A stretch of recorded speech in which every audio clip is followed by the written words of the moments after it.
All right. Okay. Good morning, everyone. So, sounds good to see all of you today joining the webinar for the state of Pennsylvania. We are trying to go through every detail on how you can license your home care agency to provide non-medical home care services within the state of Pennsylvania.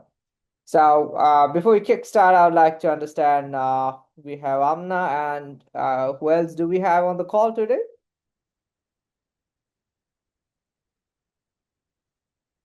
Hello, so you can hear us. I'm not sure whether you can hear us or Yes, I can hear you. I couldn't get on Zoom for some reason, so I'm on the phone. This is Lisa from Virginia.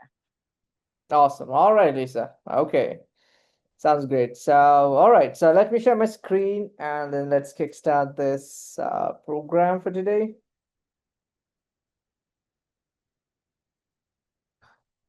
All right.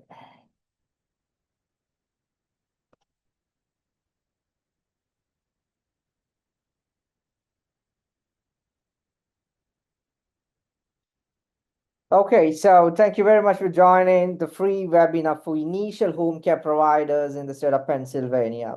So, the state of Pennsylvania, the non-medical home care agency is referred as the HCA, which is the home care agency.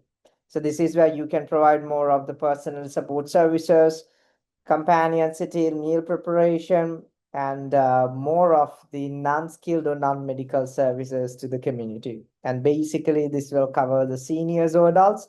So if you are thinking on establishing this kind of a business within the state of Pennsylvania, then you would know exactly the step-by-step process on how you can license your agency within the state of Pennsylvania.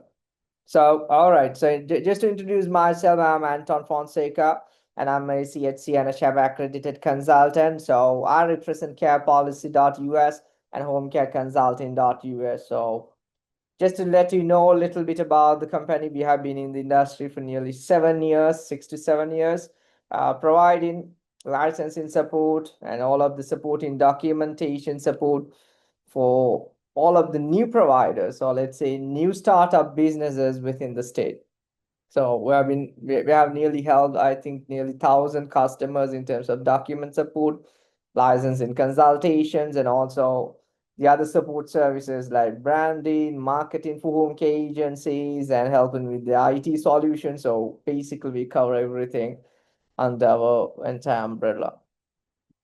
All right, so let's begin the presentation. And if you have any questions, feel free to ask any questions that you have while we discuss. And let's try to make this more engaging and interactive session so that everybody understand how to do everything, because we are going to be covering everything basically from step by step. And so you would know on how to do things yourself. And this is more of a consultation, I would say, and also all of the insights, the experience that we have in licensing, everything we will be trying to share within this webinar for all of you. So thank you very much for joining again, and let's start the webinar. Thank you. All righty. So we have planned to cover a lot of areas today, especially on what's the purpose of this webinar and what are the important steps, not only the licensing, but there are so many things you should know before you can even license or think of licensing. It's more about the compliances, right? But when we talk about home care business, it's more of a journey. There are a lot of things you should understand, pre-qualifications and your background to it, and what experience that you have been doing, or whether you're a person coming out of the industry, like for example real estate, IT industry, because we are getting a lot of clients, except for the ones who have been working in the caregiving industry, but we are getting a lot of people out of the industry as well, trying to provide the caregiving for the state of Pennsylvania, because this is highly demanded area. And the best thing that you can do the main thing is the community. You would be a great help to support the community. There's a huge shortage of caregivers who are in need of care, but there are less number of agencies available to provide the support. So yeah, we have a detailed plan to take you through the entire session. So I suggest stay until the entire session ends, and we'll be using all of the regulatory coverage, compliances, and the basic tips and tricks that even can be applicable for any other states. If you are representing any other states, you will definitely be understanding a lot of things that will be applicable all of the 50 states. So we'll be covering all of the information for you. And also finally, we are planning to cover more of a real case study scenario, how we take a client from starting to end on how to license and how you can continue your licensing journey. And after licensing, what you can do, to everything we are planning to complete today and give you all the knowledge that we have. Right. So, yeah, of course, as I mentioned, we are this webinar especially for home care agency, and just to let you know, this is pretty much for non-medical home care services. If you are planning to provide within the state of Pennsylvania, then this is the best webinar that you can attend and grab all the knowledge in this 1 hour session. We have been in the industry for several years, and we have helped many people to get the licenses. And the reason the person that we have helped within just 2 months, we helped to secure the licenses without any revisions or deficiencies from the state. He got the license right away with our guidance and with our documentation and with our application support. So, right. So, objective of this webinar is to learn how the right licenses build trust, and how you can follow the rules and regulations, and how you can maintain the quality of the documents you submit to the state, and how you can follow all the administrative codes, so that when the state receives your applications, they do have protocols and the way they check your application. So that we have to be very thorough in every documentations we prepare, and we should have a very clear picture on what we are doing and how we are going to do this and how we are going to submit this to the state. Right. So, and we'll be guiding you with common mistakes and the full license in picture on how you can do things, and how you can stay on track with your paperwork, and how much the fees you have to pay, and what are the deadlines, because there are a lot of things, especially the deadlines. We had to be very careful. Every state they do have their regulations, and it comes with their own deadlines, the fees, and everything.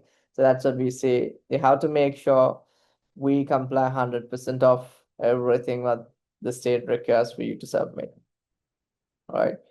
And one more important thing, I know most of the new providers are very much aware about the policies and procedures, but do not know exactly how to prepare these policy procedures or how to write these policies and procedures, so that you can get those policy procedure documents approved by the state.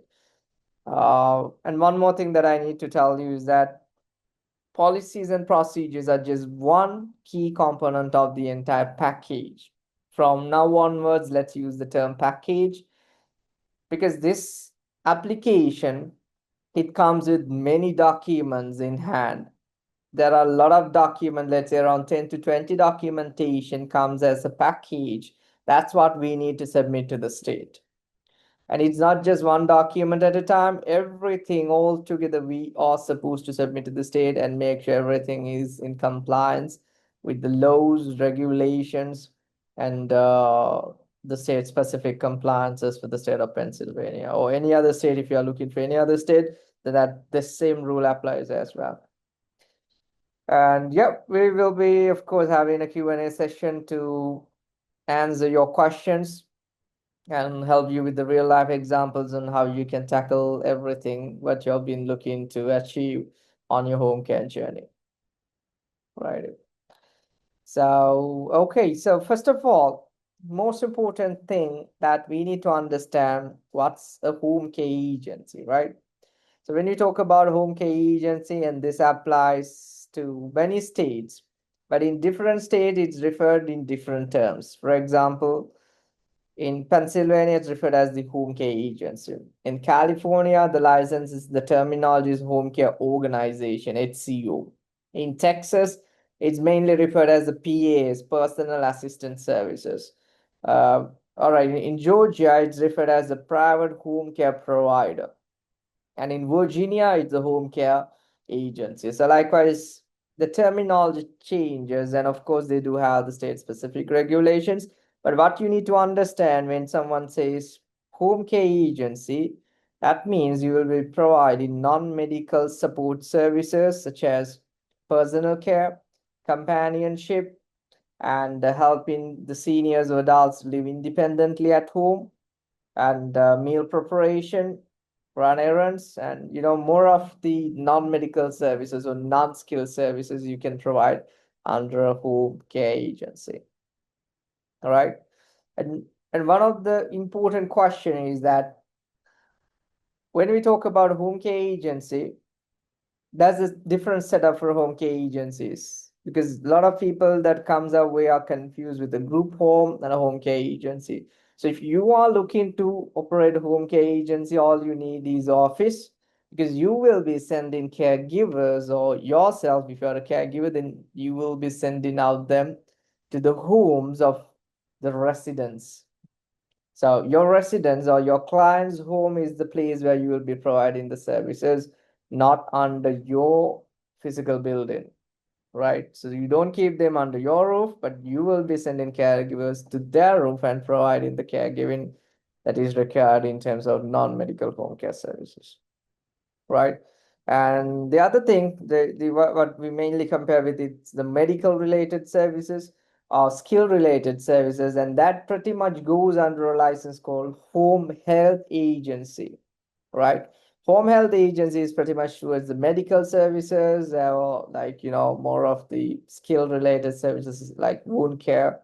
It depends. It is completely different from non-medical home care services. And in most of the states, like even if you talk about Florida, there is something called home care, home make and companionship, because there are, as I mentioned, every state has its own way on programs, different areas to focus. So under this home make and companionship in Florida, they are more focused towards providing hands-off services. Like you can touch the resident, but providing more of hands-off. So hands-on and hands-off services. So there are different licenses for that in Florida. And if you still want to go with the non-skill services, you can still license under a different program. So it's different regulations, different programs, and different areas. So today our focus is to take you through the state of Pennsylvania, because if I'm to talk in generally, it would be too broad, but we try to narrow it down state by state. We're doing this every month, 2 programs in a month, 2 states in a month. So we are trying to give all of these resources and the knowledge available for all of the community, so that you can learn and understand exactly how you can do things yourself, so that you can be free on in terms of the financially, you get a big relief, and also how to do things on your own. So that's a good thing.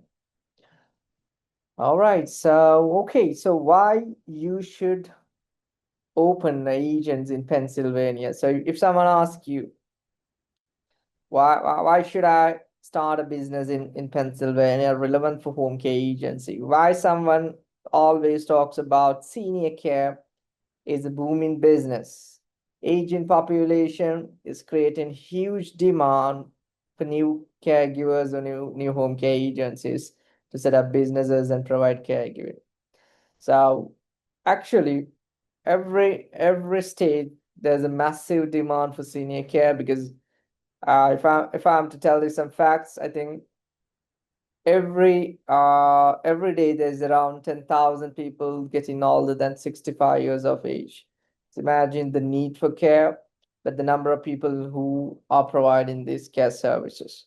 Now, I understand that there's a regulatory barrier that not everyone can provide the services, just if they think about this, but licenses is what restrict the quality versus not quality. So if you are very much interested and you know how to do this business, you have all the resources and the background to it, then of course this is something you should definitely think about getting into the senior care business. Because if you see the growth in this chart since 2015 to 2025, it's a massive growth in terms of the number of licensed agencies coming to the industry.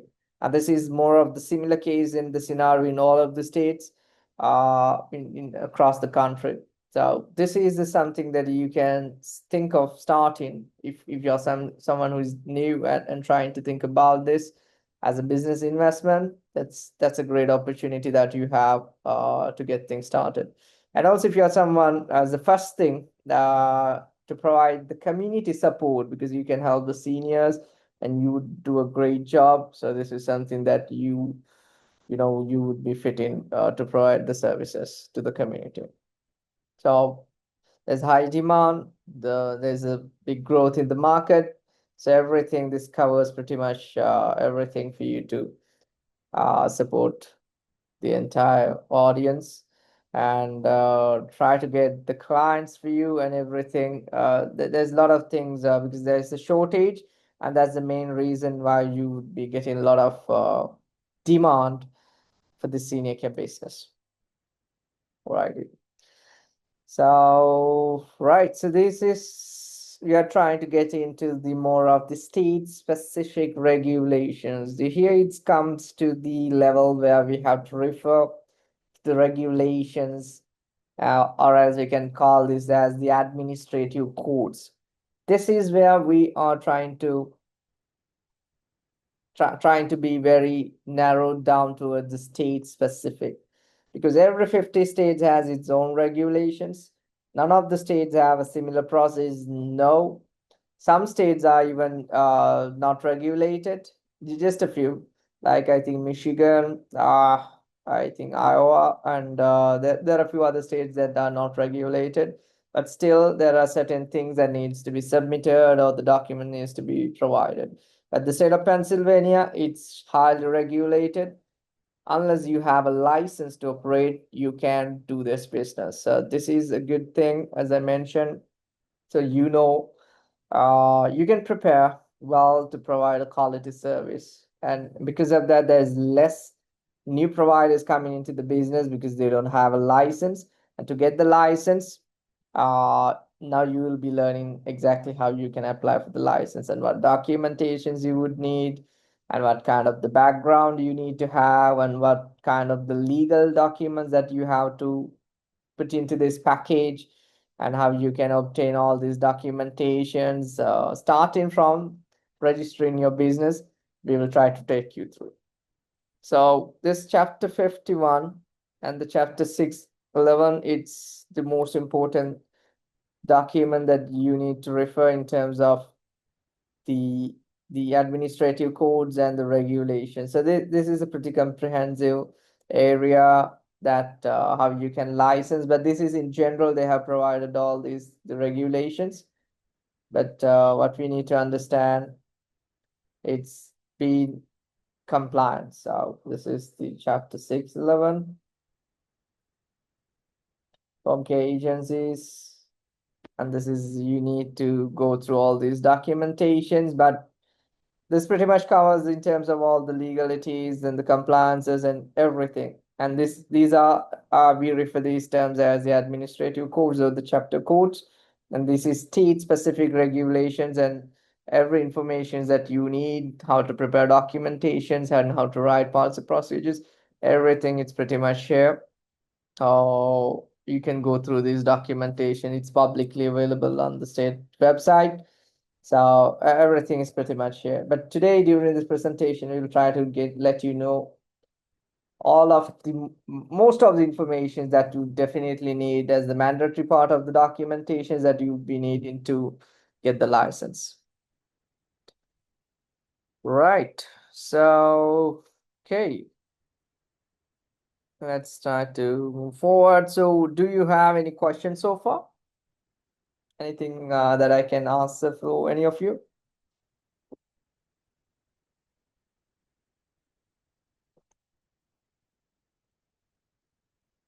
Amna, you have any questions? No, all good. Right, okay. So let's try to go to the step-by-step licensing process. This is and most of this information, sometimes not everything is available on internet. Some things you need to call the state officials or ask them or email them to get the information. There are instances in most of the states, but there are certain informations available on internet as well. But we have tried to put everything all together for you so that you would understand exactly how you can do this. The first thing is to understand the rules before you begin.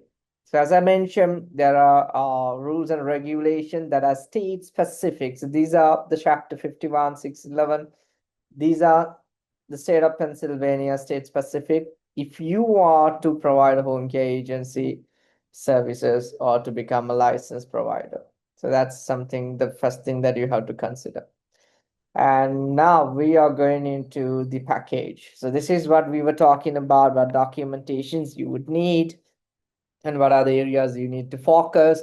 So everything you have to understand right at the beginning, because none of these documents can be skipped or omitted or missed. No chance. Trust me, we can't afford to miss any single requirement from the state requirements.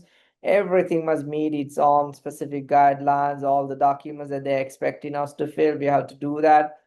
Same guidelines what the state has provided, we just have to stick. So I understand that I'm trying to tell you this in multiple ways, the same thing, but trust me, this is the most important thing in licensing. It's a compliance 100%. All right, so first of all, under the application forms, there are multiple documentations like identifying information form, password agreement form, civil rights surveys, and licensure surveys, and information requested of healthcare providers. So I'll try to show a few so that you understand what kind of documents and how you can get this documentation. So these is already available. Oops. So these documentations we have to use and try to use these and fill everything. It has to be state-specific agency details. You should be registering your business with the Secretary of State, and you should definitely obtain either articles of organization, which is also referred as the limited liability company or LLC, or else you can register for a articles of incorporation where you would get the INC right at the end of your legal business name. So once you have the registrations, then you can work towards all of this information filling. So this is all of this information we should submit to the state and everything we should fill out, and you should have an understanding what counties that you would be planning to provide and what times in the operations and the contact person. So basically the contact person would be the administrator or the owner in your case. If you are a single member owner or two or three partners, still you can assign one administrator to run through the documentation. Or else if you're a single member business, then it's pretty easy. You can run with your own information for the registrations. All right. So likewise, there are documentations we have to go through, but these are more of the application forms. And also what I need to tell you is that we have to come up with the supporting documentation. So the supporting documentations are documents we have to prepare in your application packet or the package. So we have to come up with the policy procedures, staffing and supervision plan, discrimination policies, and the state of Pennsylvania, the package, we have to include the exhibits. So they require for you to submit consumer information packet, hiring and rostering, and criminal background check policies, everything we should write customized for your legal business name, right? And that has to be submitted to the state. And everything should go as a package. So the section A, the application form, and section B, it's a supporting documentation. But before you do this section A and B, you should have your business registered, as I mentioned, in the Secretary of State, and obtain your EIN, that is the employer identification number, along with your LLC.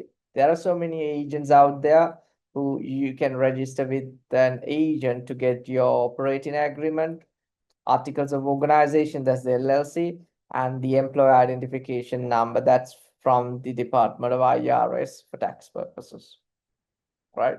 And the employer identification number represents, usually we use the term EIN. So once you have those three things are secured from your end, then you can work on the rest of the documentations required by the state. So, and this is, let me try to open some documents to show you how you need to prepare these documents. So these are some of the documents we have prepared for some of our clients.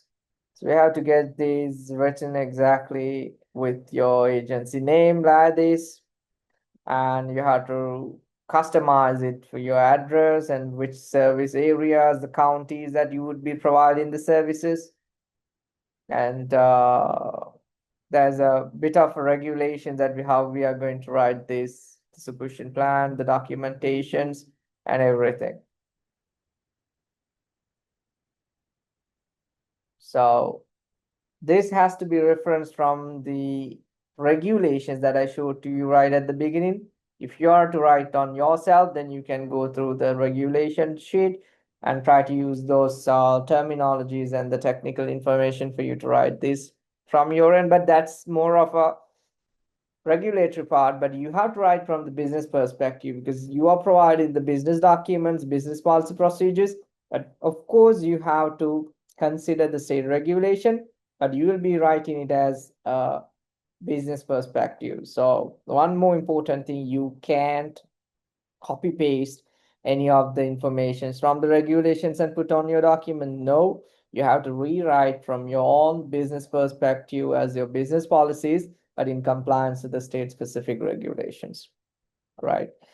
So, yep, and this is some kind of a document that we need as a mandatory part of the application. Discrimination policies.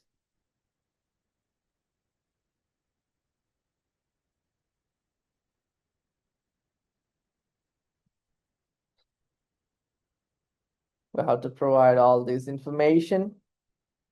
We have to write these state specific and also agency specific. You always have to use your agency name, and agency specific information has to be linked when you write this everything. Right. And this consumer information packet, it also comes with more information that you need to submit.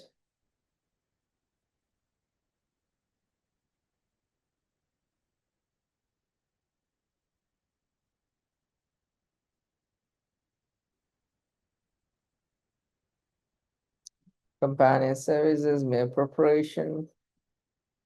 So these are more of the services. I mean, for you to better understand what kind of services, if someone asks what services you would be providing, you can say, I'm trying to provide personal care services, helping with bathing, dressing, grooming, toileting, and daily assisted living activities. And also companion services mean social interactions, mental and emotional health, having a chat with the seniors and becoming more of a companion and a friend to them. So that's very much valued service. And one more thing is the meal preparation. So you can help them to provide more of the nutritious meals based on the dietary plans and the health requirements. So light housekeeping, living environment, keeping things clean and safe. So those are the crucial areas that you have to worry about when you want to provide non-medical services. And medication reminders, errands and shopping and transportation services. But one thing in medication reminders, it's not the medical services, but it's a medication reminder kind of the services you can provide under non-medical license. But if you ever want to think of the medical related services, then under this license, you can do that. there's a different license that you have to obtain in order to provide anything such as medical related services or skill related services. So yeah. So these documentation we have to provide, and we have to mention the hourly rates and all of these within the state guidelines. All right, so and billing and payment terms, so all of these informations we have to provide to the state, because this is okay. Now someone would have a question. I'm a new agency. I don't know anything about it. I have no idea about the rates. I haven't done this before, and this is my first time trying to get into this business. I have no clue on how to do the billing system, how to do the operations, but why would the state would be asking these questions and to fill out the application? Because you haven't been operating the business, right? So the main objective from the state is to see how fit you are for the business. But they are trying to see some projections from you, some estimated numbers, and how well you have planned the documents, and it's more of an initial setup that they're expecting to see before they can grant you the license, so that they understand, okay, you have done your research, you know how to do things, you know your business policies, you have been compliant with the state. So now you are ready to get approved by the state and provide the services to the community. So that's the reason why they mainly ask for staffing, supervision, because I understand as a new provider, you don't have staffing yet. You don't have anybody working for you, but just you or maybe your partner with you.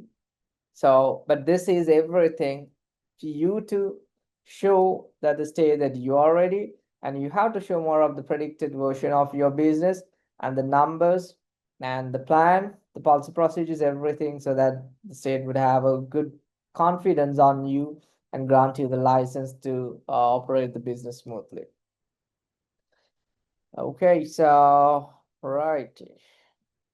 And background check is one of the crucial thing. Of course, you need to be background cleared. And every person who you mention under the application should go through the background. If you have multiple partners, then everybody should go background check, criminal background check, within a year prior to the application submission and based on residency. And those information has to be submitted along with the package. So this is the reason why I use the term package. Application is just the one document, and under the applications there are multiple forms that we have to fill out.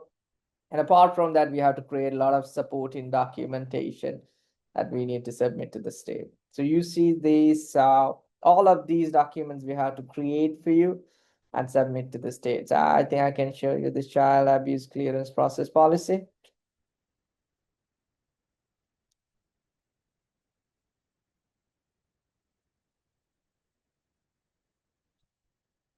Actually, this is the real case scenario which we submitted and got approved documents we are showing you, so that it's 100% in compliance. So we had to write these child abuse clearance process policies for you and reference all the regulatory requirements and provide all these documentation to the state. We have to show, so for example, you are right at the beginning, but you should show how you would be doing this business and how you would implement the policy procedures and how you would be getting into this business with the proper compliance structure, and the framework is what matters for your approvals, right? So yeah, these are mandatory areas you should definitely need to have. So these policy procedures we should submit, and the power of attorney, guardianship policies. So if you have any cases like that, then everything should be submitted. Termination of consumer service policies. So everything should be prepared for the state of Pennsylvania. But in different states, it's a different requirements. You would never see such documents in any other state. But it's again, that's the reason we call it the state specific. And every state has its own ways to do the licensing and the requirements of the documentation, and even the requirements of the qualifications, the background checks, and you know, A lot of things. For example, in Georgia, under the DCH, Department of Community Health, if you are to provide even the non-medical home care services, you should have a RN in the application process to oversee the services. But you are still providing non-medical, but you should have RN information to be listed on the application process. Likewise, different states have a different way to look at things on the state-specific regulations. Right, so these regulatory requirements and the 10-day notice we had to mention in your documentation, and everything should be in compliance. All right, so due to the time factor, I'm not going to go take you through all of the exhibits because these are detailed documentations, but I want to give you the idea and the checklist of the documentation which you would be needing. So once you have the idea about the checklist and what documentations you need, you can use the regulatory chapter codes that I showed you initially and use them to draft these information documents to submit to the state. But still, if you are, if you don't have time, then we have the consulting team or myself or our team. We can help you out as well for any kind of documentation support, consultation support. So we can guide you anytime. Okay, there's a lot of things, as I mentioned, all this supporting documentation. And this is the initial things that you need to have: certificate of organization or incorporation, an operating agreement, bylaws. So this also needs to be provided to the state. So operating agreement, actually, you can apply from your agent while you try to apply from for your LLC. And EIN, the operating agreement, also the registered agent can provide for you.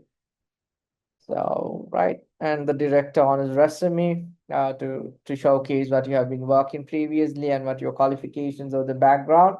But the good news is there is nothing specific that you need to be this qualified, this many years of experience is not requested in the state of Pennsylvania. That's a great thing. Except many other states, they do come with such regulation. So, yeah. And right, here we go in terms of the policy procedures. So this is pretty much a comprehensive policy procedures we provide for all of our clients so that you never miss anything in terms of, so this is 98-page comprehensive. I'm trying to provide you more of a idea on what we'll be covering. And this is exactly what I said, you the chapter codes and the references. So you should have your introduction, vision statement, mission statements, everything. But if you need these policy procedure templates, it's available on cappolicy.us. You can go to our website anytime and just go to explore. You would find for any state that you're looking for, all 50 states, we have pre-made policy procedures available for instant download. And these policies would give you access, 100% compliance documentations for you to use for your licensure, for your inspection surveys, or for your operational use. So, righty. Okay, so any questions so far? Anyone with any questions?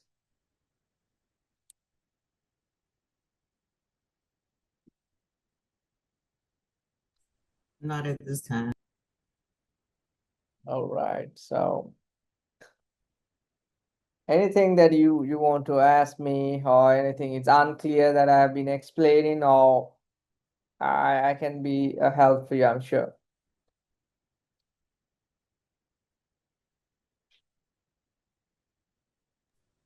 Yes, once we have a business name, can y'all complete the whole process with the EIN number and everything? Yeah, so if you have the LLC, EIN, it's a pretty straightforward process. We can help you with that as well, if you want that services. But I mean, I mean something EIN, it's a very simple process. It's a free applications available on IRS. You can do it yourself. I mean, I understand that if you need support, of course, I can, or our team can help you out.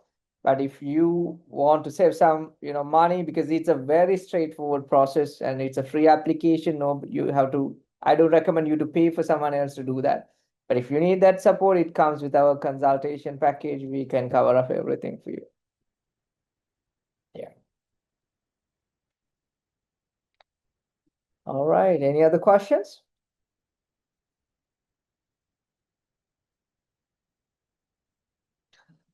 All right. Okay. So let's try to go to the next levels on how to create the documentation. So federal guidelines, the state specific guidelines, the chapter code, administrative code. So those are the things you should keep in mind. And every policy procedure, for example, patient rights, grievance policies, resident rights, and for example, abuse and neglect policies and procedures. So all of these are pretty much covered under the state regulations. So you have to use those terminology, the compliance, the dates, the timelines, the numbers, or those are the key things that you have to incorporate on your documentation. I understand that it's a complex process, someone who do not have much time or busy.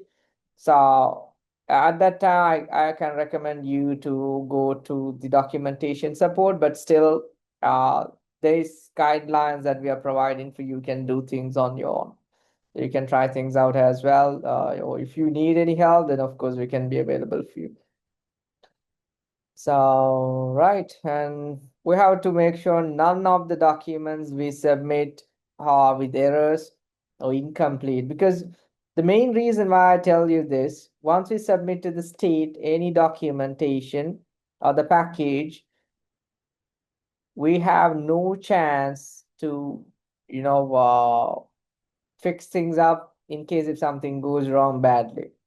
They usually review your application exactly as per the administrative code's order and the compliance checklist that they have provided. And once everything is compliance 100%, then they approve right away. But in case if you miss or any regulatory requirements are not included, then they would come up with the deficiency reports or revision reports or sometimes the rejections by considering the level of mistakes that you have done. But if there are minor mistakes or minor areas, then they would come up with a revision document or a deficiency report. But still, they comes up with the deadlines for you to fix them. Hey, fix these things and send it out to us by 7 days. So you definitely have to meet their regulations. The number of days they request, everything must be in compliance. We can't, we can't miss anything. We have to just stick to the framework on how the state would be expecting. We have to do everything as exactly they mentioned. So we have to be very careful when we submit the documents. We have to be very mindful before we submit. So yeah. And also one more thing is the consistency. So I need to tell you this. A big mistake most of the providers they come up with is that they try to get messed up with their legal business name in one document, and they register their LLC in another legal business name, but they put another business name or a DBA for your application. So there are a lot of inconsistencies, right? So those are main reasons why you would get a rejection. If you mention an address or a LLC business name, it has to be consistent throughout all of the documentations that I showed you, legal documents and the supporting documents. And it can be different from one to another. So those are the things that you should double check or do whatever the number of checks you need to make sure none of those documents are missed or misaligned. Right, so organize and review your packet. So it's one more important thing. The state always comes with the expectation of how they review, because like us, the person who reviews the application also a human like us, but we have to be very friendly to them in terms of how we create the package. Organize it exactly as per the exhibits they have been asking for us to submit. Keep it on the exact binder format and arrange everything as per the order. And if it's a manual submission, you can print out and keep everything filed nicely. But in most cases, for example, the cases of Pennsylvania, it's an email submission. You have to submit the soft copies. But there are states like California, and I think Tennessee. So there are states that you have to submit, print and submit the manual documents, but still this rule applies. You have to arrange all the documents in the same order that they are asking you. So you have to organize it and make it ready exactly as per the state requirements based on your need and the state requirements. So yeah. Okay, so all right, one thing I shouldn't miss this to tell you, make sure you have a copy of the documents you submit to the state. Of course, you would be having the copy if you submit to the state via a soft copy. It always getting in saved in your email or the portal that you submit. But if you are submitting manually via a mail submission applications, but in this case, it's not required Pennsylvania, but I'm telling if you are someone who is watching this or in the webinar today, someone from a different state with a manual submission, definitely make a copy of every document and the binder. Make 2 copies, keep it one for you and keep it at the office, and the other package you can submit to the state. But for Pennsylvania, you don't need to have a manual copy, so you're in good hands. And right, so if you are someone in the state of Pennsylvania for a non-medical home care agency, once you complete the package supporting A and B that I showed you initially, more of the legal information documents and the support documentations, once you complete the entire package, you have to send an email to this email address. This is a state's email address. You have to directly submit the application. And I recommend you to submit from your end because once the package is ready, you are the owner. So in our case, in most of the cases, we don't submit as a third party or a consultant. We complete the entire package and we send to you, hey, there, the application is ready. It's green light. It has been reviewed 3 times by our document specialist. Second review by the client, which will be you. And the third review by our consulting team. Finally, we give you the green light. Hey, this is how you submit. This is the documents pack. And this is the email you have to submit. And upon your submission, you have to pay the application fee. In the state of Pennsylvania for home care agency, it's just $100. Trust me, for those who are trying to license in this state, you guys are lucky because I've seen a lot of other states are paying way higher prices in terms of the application processing. So, for example, California, they pay around 5,600, around $5,600 just for the application fee. So, compared to this $100, it's a great deal. All right. Okay, so let's move forward. Yeah, and this is of course non-refundable, and it has to be mailed to the Pennsylvania Department of Health. And there are a bit of exactly with the package you have to submit this $100, and it will be either a check or a money order. You can attach it to your application package. So right, and expected approval timeframes. This could be 2 to 3 months, but actually we recently, just a few days ago, we got our recent client got approved.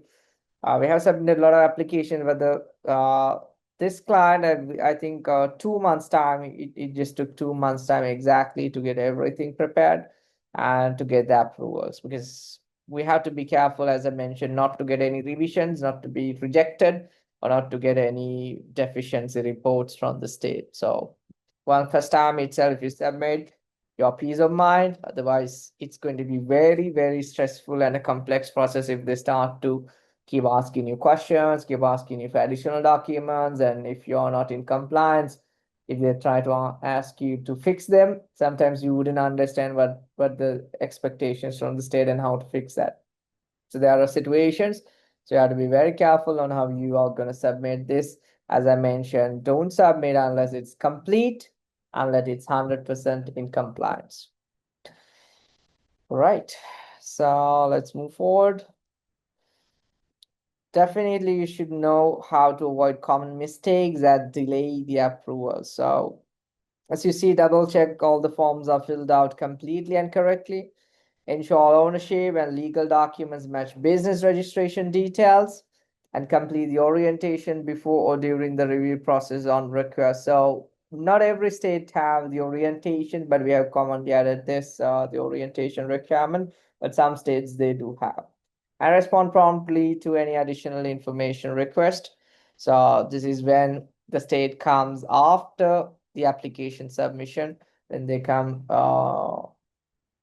to basically, you submit the application. Let's say today you submit the application via an email. In most of the cases, the state's gonna come back to you via an email. That's how in most of the states and even the state of Pennsylvania.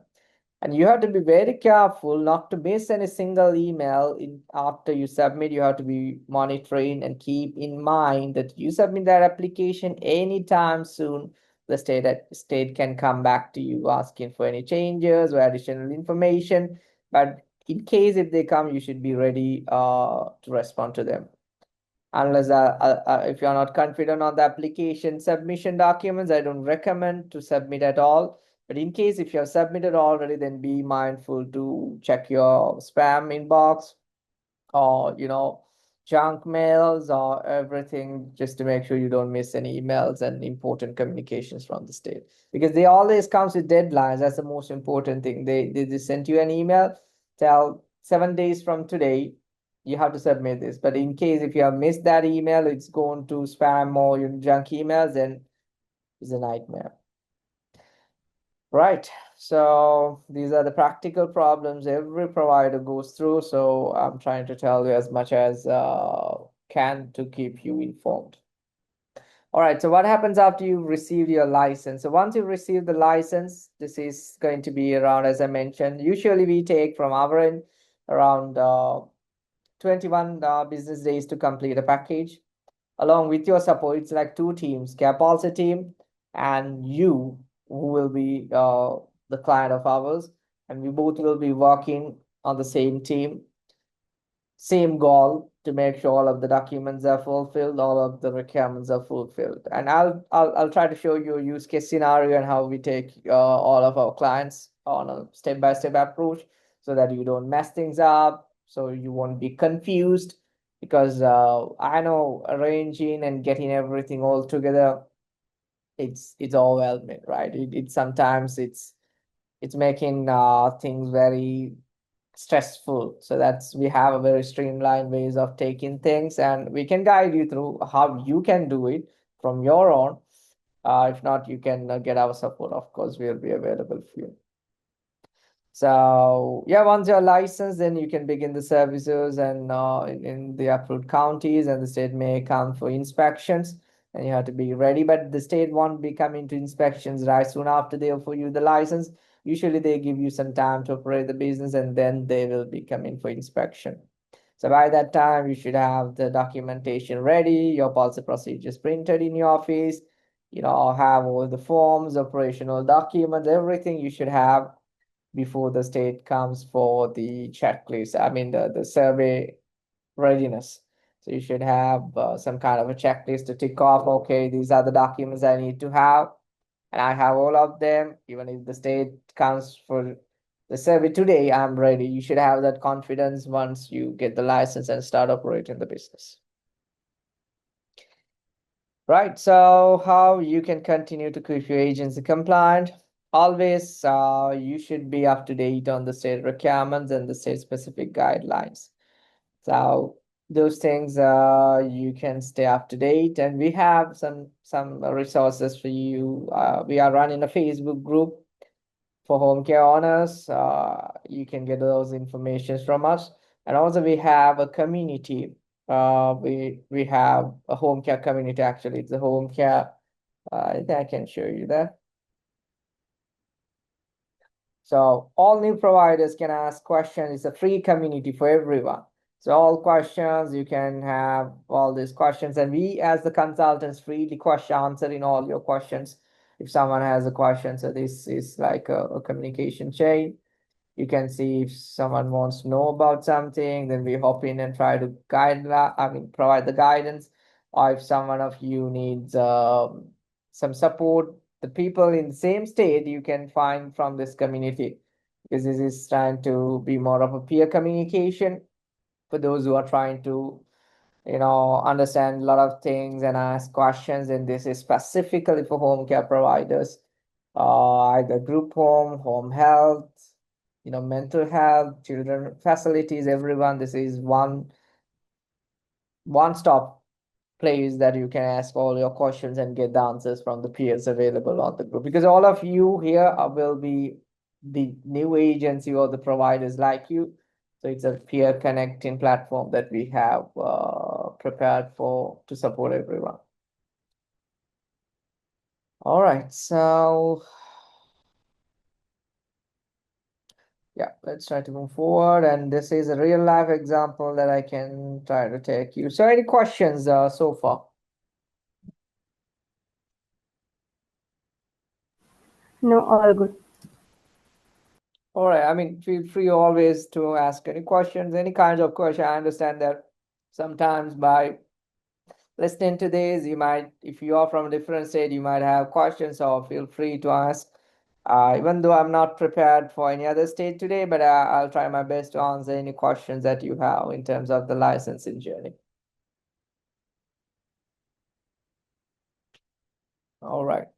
So let's see the real life examples and the step-by-step processes on how you can license. So initially what you need to understand, it's a research. You should understand the regulatory guidelines, state-specific regulations that's specific to the program. So number one, understand which program, because every state has it multiple programs like 10, 20, 40, 50 programs, different licenses. You need to make sure that you select the right license that's required for you and what the service that you have been looking to provide.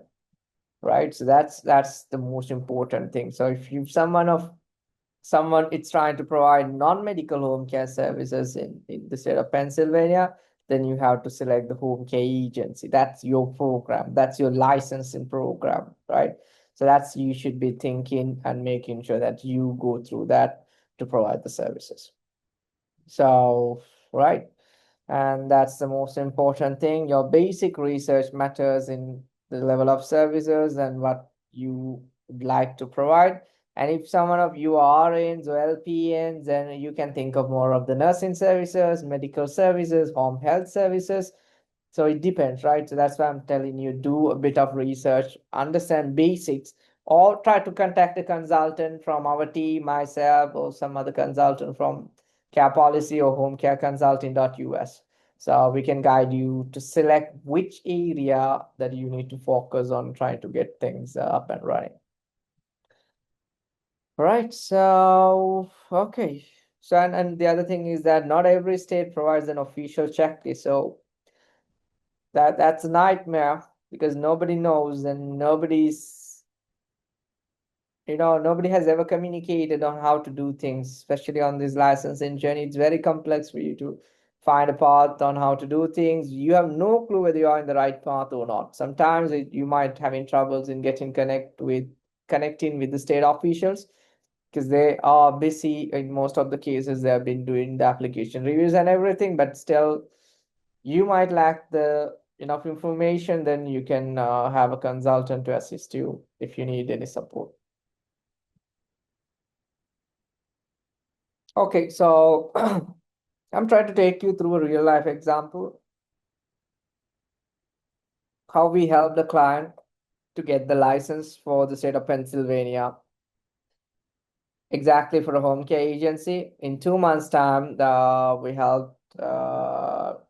we usually help clients in 2 months' time, and we are going to take an example of actual client that to show you how the documents, how we take you through, and the process from our end as the carepolicy.us and the home care consulting.us, what we provide for you if you're interested to use our services. But I don't recommend, I don't force you for anybody to hire a consultant, but of course you have all of the resources, most of the resources publicly available. If you can do things on your end, then that would be great. But if you need support, then we will be available. So I'll try to open this up for you.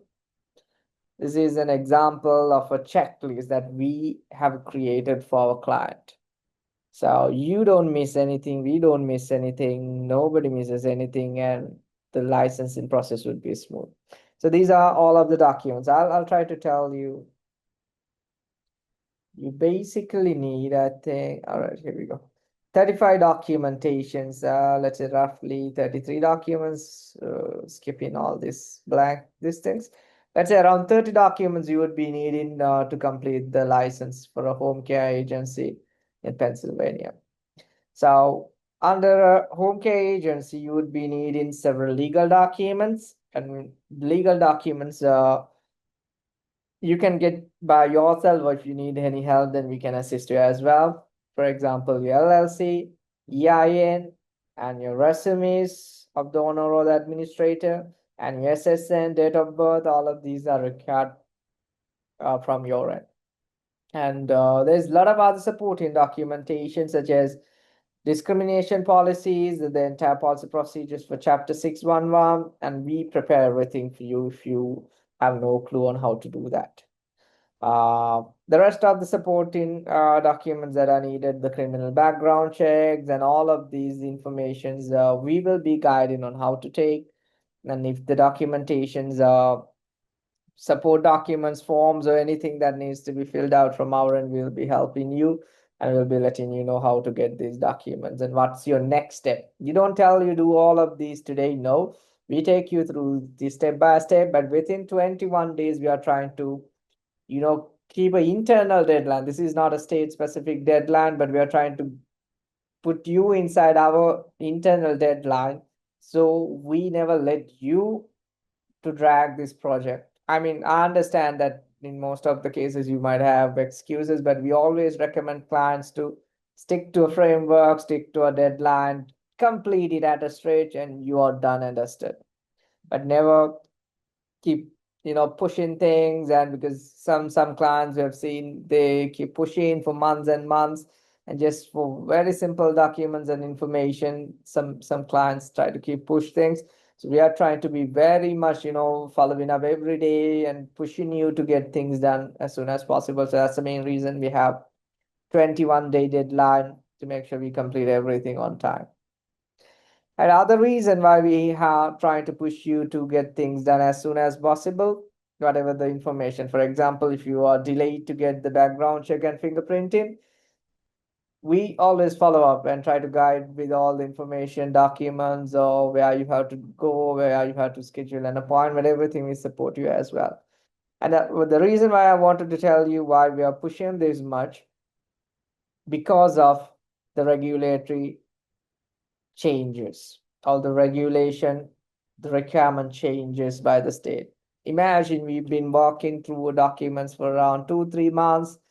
We never do that from our end, but imagine if you have been doing that from your end, trying to do this alone, working on 2-3 months, trying to gather documents, write these documents, prepare it, but so close to submission, or even after submission, there's a regulatory change comes in effect, and you have to redo all the documents or some of the documents, and it's a nightmare. Trust me, we know some clients had such bad experiences, because it's very difficult to redo everything, because this is a lot of effort. That's why 21 days, just 3 weeks, it's more than enough for any licenses for the entire country.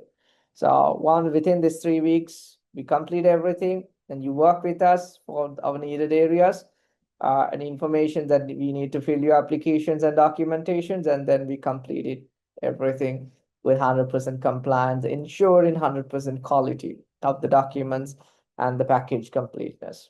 So you're through from everything.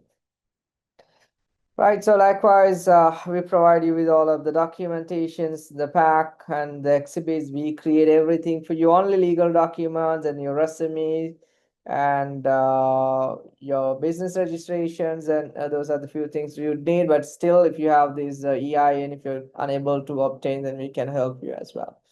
So this is something that I wanted to show you today.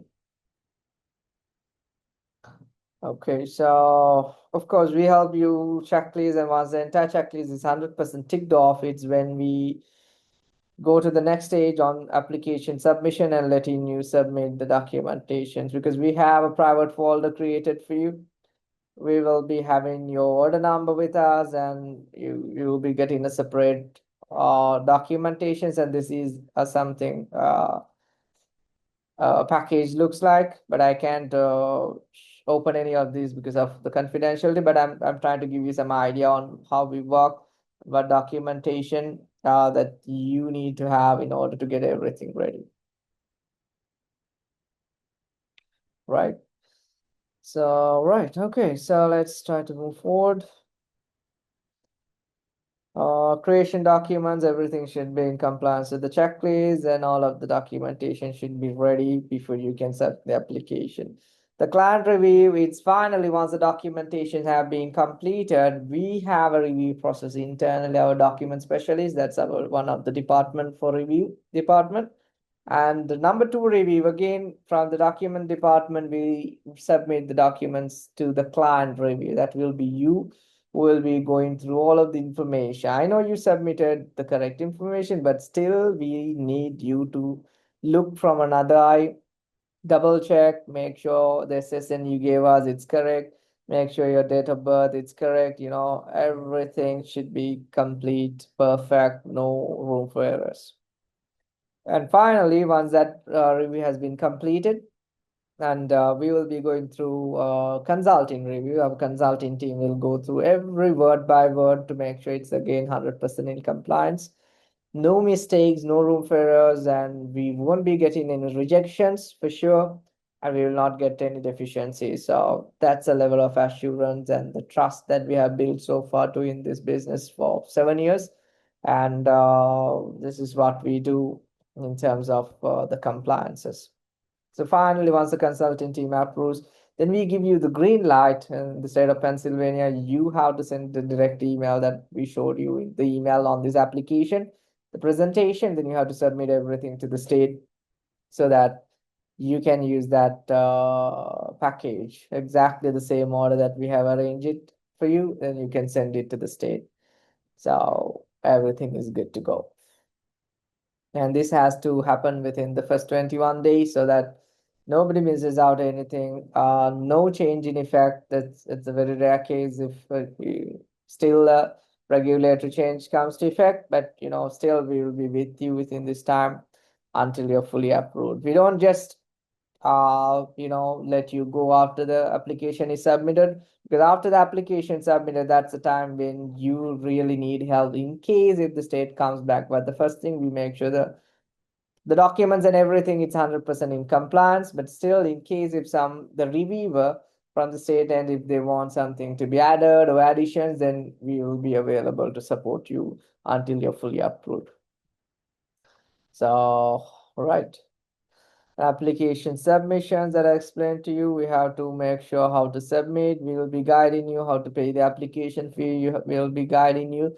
You would be having to directly pay already the check or the money order directly to the state, and we'll be letting you know how exactly you need to do things and the steps. Okay, so ongoing compliance, the regulation applications and real life examples of receive license. So finally, usually, as I explained, in 2 to 3 months, you would be getting the license in the state of Pennsylvania once all of the documentation's back and everything is complete. So you can start to operate the business within the state. And here we go. This is a certificate of licensure. An example, this is a real certificate. And you can have a better understanding what you would be getting as the license, because maybe not many of you have seen a license. You have no clue what a certificate looks like. So this is the certificate that you would be getting from the state. And this is a very recent one. If you see June 30th, June 9th, this was issued to one of our clients.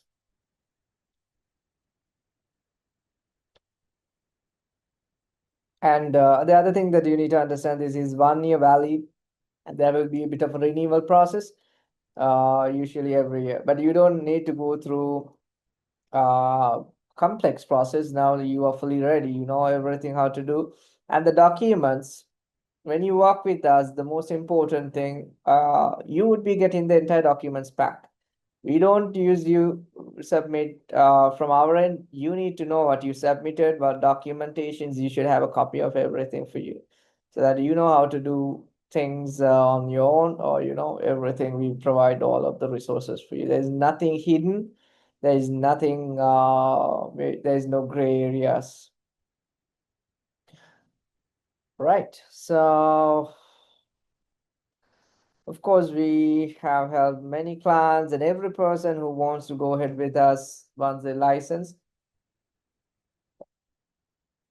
they always ask for the next steps, how we can help you in terms of the next steps after the license. So the additional services we support in terms of marketing, branding, web developmental, or we help you with the rest of the licenses, maybe Medicaid, Medicare, so anything we help you with that. So accreditation, so all of the support we provide for you. So it depends on how you need the support services. So for the state of Pennsylvania and for all 50 states we do have, but because of the today's session, we have tried to list down the policy procedure pack that we are offering for you. So this is going to be personal home care policies and procedures with Pennsylvania and home care agency registries, home care registries. So this basically covers under the same regulations. And we have the complete consultation package for $2,990, basically $2,990. We pretty much covers everything for you. So everything that I explain, your documents, your applications.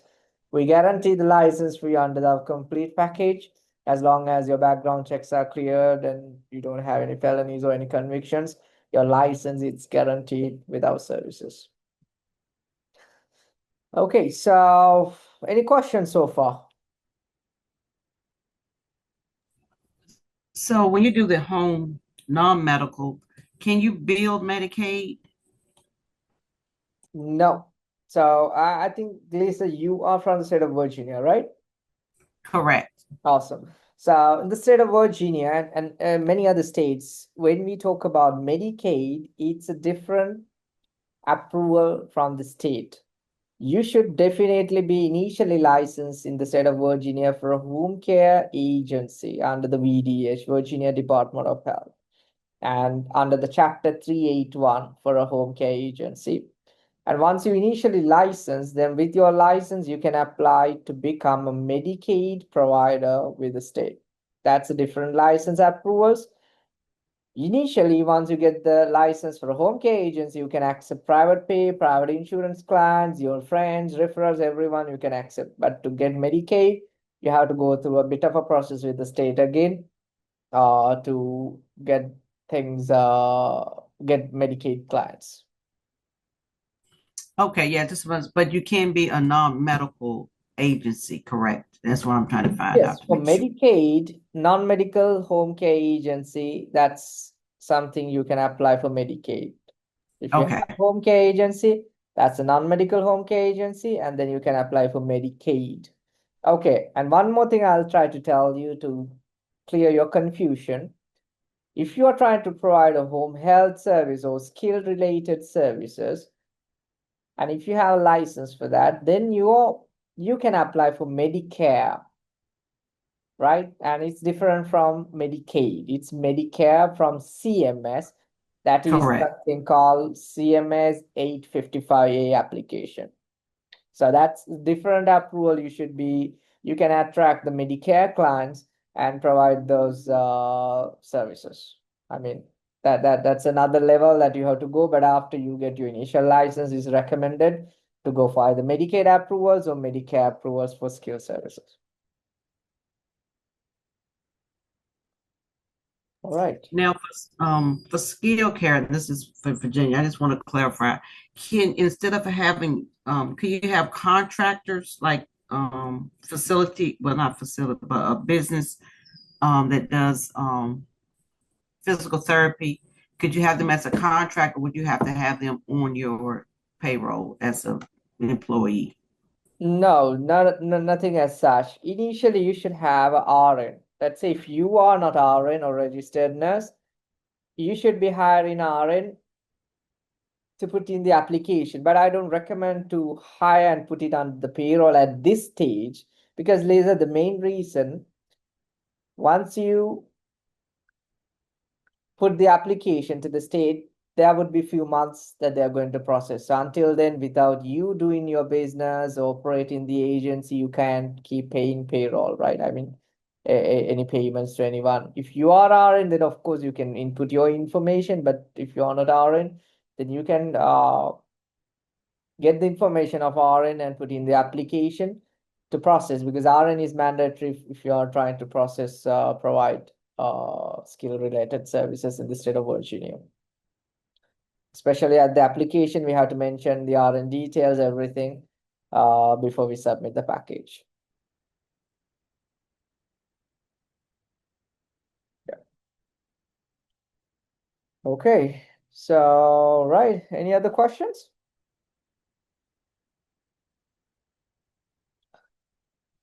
All right, okay, let's move forward. I think we are coming to the very much end of this presentation today. So next steps after license, we recommend you to get your business up and running. But most of the providers, even from the beginning, they understand they need to license. That most of the new providers, they have no clue how to get clients, because I have no contacts, I have never done this, I've never done a business before, I have no idea on how to attract clients. So one more important thing I'll tell you, first of all, as soon as you get the license, but in the meantime of the process, you try to set up your social presence, create your business names and create the social handles in all of the social media platforms, and create your website and create a Google business profile and try to list it on the Google business profile. So that's something, initial steps that you should be taking on. And also try to talk to your friends, get into the groups in Facebook, the communities, and try to get in connections. In LinkedIn, there are a lot of resources out there for you to connect with the related parties. And especially when we talk about the client's perspective, you can have connections with the hospitals, social workers, and churches. So all of these places going to get you at least one referral for you. That's how you have to start. Just focus on one person at a time. That will build your business over time. So that mindset you have to have. Just be hungry and eager for, building your business. Try to find one client at a time. But these are the generic stuff. Of course, anyone can do. But social presence is very much important. And after that, there are a lot of other things you can do. So now the question, okay, I have my business, I have my website, I'm listed on Google business profile, and now why am I not been appearing on Google? Even someone wants to find a senior care provider, but still my business name not popping up. So those are the things that you need to consider. More of the search engine optimization or the SEO optimization. These are a bit of technical. I understand that not many of you would understand, but these are technical areas you need to think of. So this is basic. I'll try to put it in very simple words.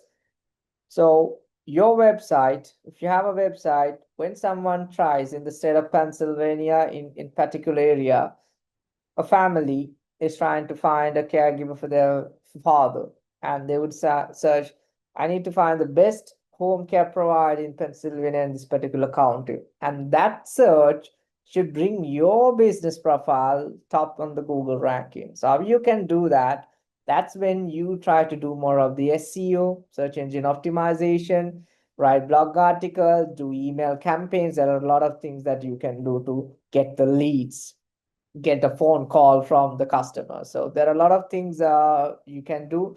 And we have been doing this for most of our clients in terms of building their brands, creating the logos, and running their social media campaigns and sending out emails in bulk so that you would get calls, customers, referrals, everything. And also I can show you something we offer for free of charge at this stage for most of our providers who are trying to license with us.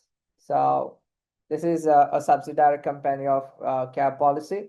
So this is Find My Care. So let's say if someone is trying to find a caregiver Let's see. Okay, let me try to go with some other state and just show you. So your profile will be listed down here. So you'd see it's a public home care directory. So if a family comes, and we are doing the marketing on our end to get the reach for this business. So if someone is trying to find the home care agents in the state of Maryland, all of our clients are listed here. Or as people come out from their own agency, people can list it down here as a freely. So you don't need to pay for this. You can list your business. This is going to create you backlinks, and this is going to get you customers directly. So anyone can call your number or reach out to you via email. This is a free service that you can register for today even. So, right. And these are the things you should consider. And of course, all of our customers are very happy and satisfied because we guarantee your license. As I mentioned, as long as your background checks are cleared, there are no reasons for you to get rejected. We'll be with you until you're fully approved. That's the level of support we provide for under our licensing package. Okay, here are some facts. Because some people get confused by home care registries and home care agencies. So the difference, we try to give some understanding. And how do I open a branch office or the second location? Then you have to submit another set of documents like this. But with our help, you need to have very simple additional documents because we have all the documents for you, all of your informations, and we can guide you with everything. Yep, you can start home office. This is a question most of the providers have because not everyone can operate or rent out now. I understand all of you are new providers. You know, this is the first business investment that you are trying to do and business setup that you are trying to get into. So that you might not have buildings or not offices or, so some states like Pennsylvania or even Virginia for a home care office, you can start with your home office and use the home address for LLC registrations, and you can apply for license application.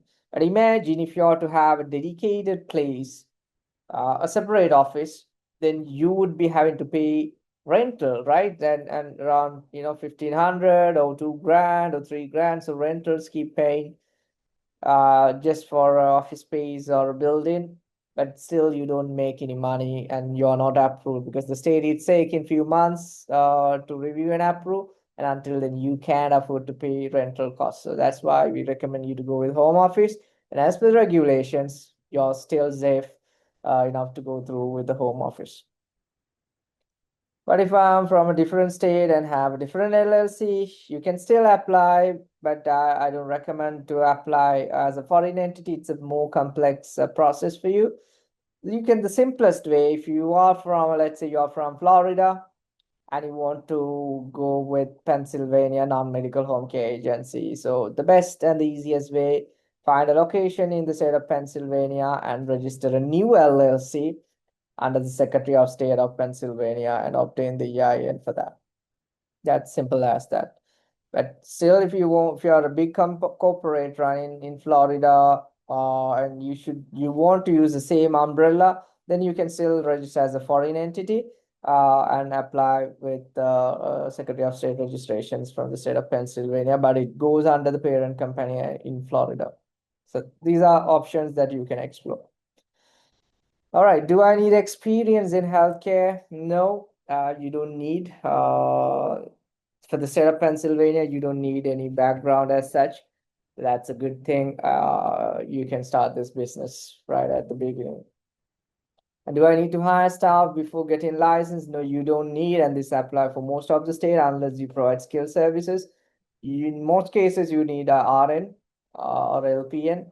But in non-medical home care services, you don't need to hire anyone as long as you represent as the administrator or your partner represented as the alternate administrator. Okay, so any questions so far? Yeah, we are trying, we're on time.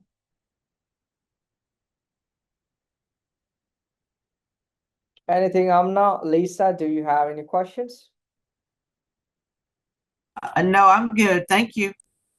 All right, I'm good I too, think thank we are you. good. So for those who joined today, we offer a special promotion, 10% off on the entire package. So that's around, I think, if you're going to go ahead within these 3 days, you'll be saving around $300. Just for you, we're offering for those who attended the webinar, and this will be effective for 3 days. So if you're ready, we can get things started right away. All right. Thank you very much for your time. We really appreciate you joining for this webinar, and we hope to do more of new knowledge sharing sessions like this. And also today we have another session for the state of Tennessee. And likewise, we keep doing this to help the community and the new providers like you. Thank you. All right. Thank you very much, everyone, and have a great day. Thank you. Bye-bye.